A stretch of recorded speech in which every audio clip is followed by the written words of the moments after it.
సిరిమంతుల ఇండ్లల్లో పనిచేసే పనోళ్లకు నెలకింత అని జీతం ఇస్తారు.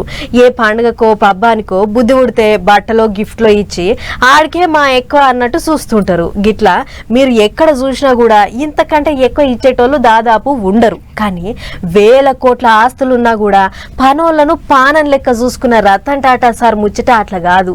నేను కాలం చేసినా సరే నాకు సేవలు చేసిన వాళ్ళను కళ్ళల్లో పెట్టి చూసుకుంటా అన్నట్లు వీలునామా రాసిండట. మరి చూద్దాం పరి ఎంతెంత రాసిండో. రతన్ టాటా ఈ పేరు చెప్తే దునియా అంతా లేచి సలాం కొడుతుంది. కాలం చేసి అందాజా 7 నెలలు అవుతుంది. కానీ సార్ చేసిన మంచి ఇప్పటికీ తలుచుకుంటూనే ఉన్నారు జనాలు.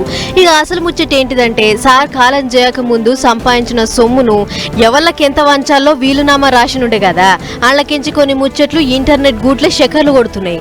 ఏండ్ల కమానం వండి పెట్టిన వంట మనిషికి ₹1,00,00,000, ఇంటి పనులు చేసే పని మనిషికి 66 లక్షలు, సెక్రటరీకి 10 లక్షలు. అట్లనే సారోళ్ళ దోస్తు ఓ పొల్లగాడు సంతను నాయుడుకి ₹1,00,00,000 అప్పు మాఫీ చేసిండట. అంతేకాదు పక్కింట్లో ఉండే ఒకరికి ఏకంగా 23 లక్షల అప్పు మాఫీ చేసిండట.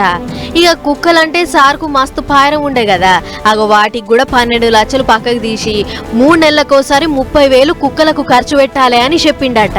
గిట్ల సంపాదించిన 10,000 కోట్ల ఆమ్దాన్లా ఎక్కువ అంటే ఓ 3,800 కోట్ల రూపాయల దాకా టాటా ఫౌండేషన్ ఇంకా ట్రస్ట్ కే రాసిండట.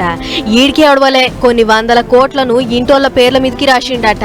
సరే వీలునామా ఎప్పుడో రాసిండు అయిపోయింది. గాని రతన్ టాటా రాసిన వీలునామా ముచ్చట్లు నిన్నీయల్లా మళ్ళా ఇంటర్నెట్ గూట్ల గిర్ర తిరుగుతున్నాయి.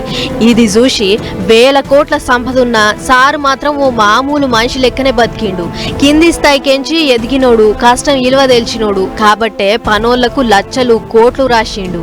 ఏదేమైనా సార్ మనిషి రూపంలో ఉన్న ఓ దేవుడు. ఈ మనిషి చేసిన మంచి 10 కాలాల పాటు చెప్పుకుంటారు అని తీరు కామెంట్లు రాస్తుర్రు నెటిజన్లు. అంతే కదా మరి, ఇంట్లో పనిచేసేటోళ్లకు గన్నిగనం పైసలు రాసిచ్చిండంటే గొప్ప ముచ్చటే కదా. ఏమంటారు?